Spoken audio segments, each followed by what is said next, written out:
Berjumpa kembali bersama saya dalam acara Renungan Religius di channel YouTube Serambi Religius.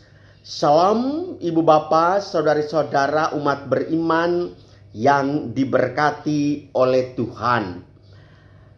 Kita akan memasuki masa Prapaskah, di mana umat Katolik di seluruh dunia akan menjalankan berpuasa dan berpantang.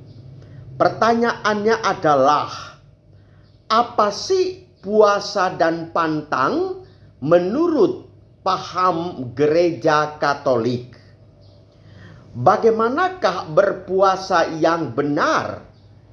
Kapan dan bagaimana puasa itu dilakukan? Pertama-tama perlu kita ketahui bahwa mengapa kita berpuasa dan berpantang.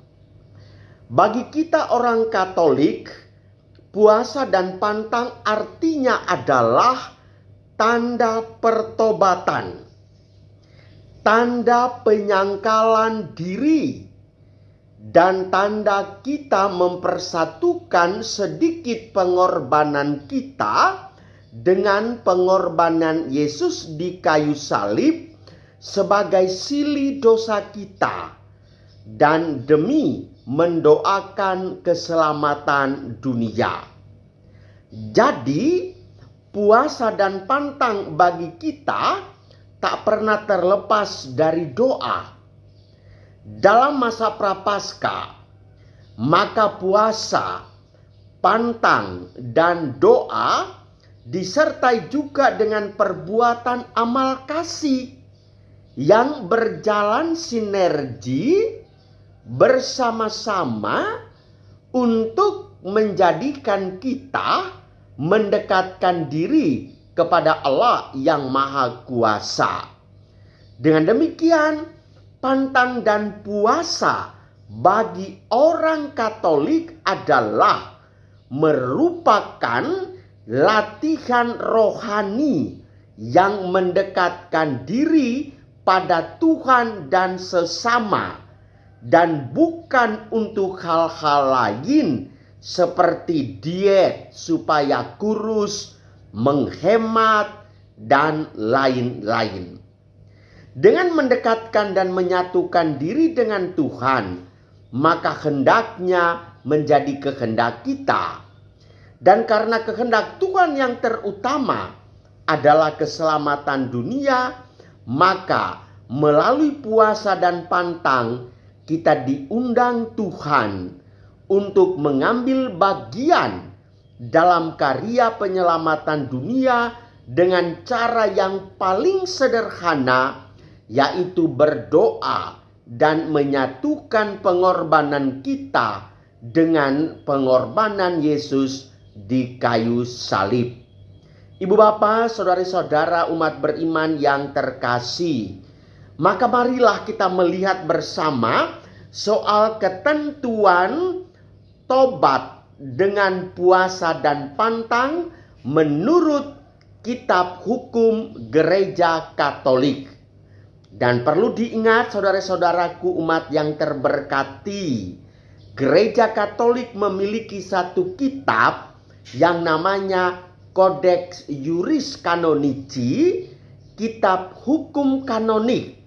Sering saya menyebutkannya itu sebagai Undang-Undang Dasar Gereja Katolik. Yang pertama, Kanon 1249 dikatakan bahwa semua orang beriman Kristiani wajib menurut cara masing-masing melakukan tobat demi hukum ilahi, tetapi agar mereka semua bersatu dalam suatu pelaksanaan tobat bersama, ditentukan hari-hari tobat di mana umat beriman Kristiani secara khusus meluangkan waktu untuk berdoa, menjalankan karya kesalehan dan amal kasih, menyangkal diri sendiri dengan melaksanakan kewajiban-kewajibannya secara lebih setia dan terutama dengan berpuasa dan berpantang menurut norma-norma kanon berikut. Yang berikut, Kanon 1250 mengatakan bahwa hari dan waktu tobat dalam seluruh gereja Katolik adalah setiap hari Jumat sepanjang tahun dan juga masa Prapaskah. Masa Prapaskah adalah juga masa tobat. Kanon 1251. Pantang makan daging atau makanan lain menurut ketentuan konferensi para uskup hendaknya dilakukan setiap hari Jumat sepanjang tahun kecuali hari Jumat kebetulan jatuh pada salah satu hari yang terhitung hari raya. Sedangkan pantang dan puasa hendaknya dilakukan pada hari Rabu Abu dan pada hari Jumat Agung, memperingati sengsara dan wafat Tuhan kita Yesus Kristus. Kanon 1252. Peraturan pantang mengikat mereka yang telah berumur genap 14 tahun. Sedangkan peraturan puasa mengikat semua yang berusia dewasa sampai awal tahun ke-60. Namun para gembala jiwa dan orang tua hendaknya berusaha agar juga mereka yang karena usianya masih kurang tidak terikat wajib puasa dan pantang dibina ke arah cita rasa tobat yang sejati. Kanon 1253 mengatakannya demikian. Konferensi para uskup dapat menentukan dengan lebih rinci pelaksanaan puasa dan pantang. Saudari-saudara umat beriman yang terkasih, memang sesuai dari yang kita ketahui, maka ketentuan dan konferensi para uskup di Indonesia menetapkan selanjutnya demikian. Hari puasa dilangsungkan pada hari Rabu Abu dan Jumat Agung. Hari pantang dilangsungkan pada hari Rabu Abu dan 7 Jumat selama masa Prapaskah sampai dengan Jumat Agung.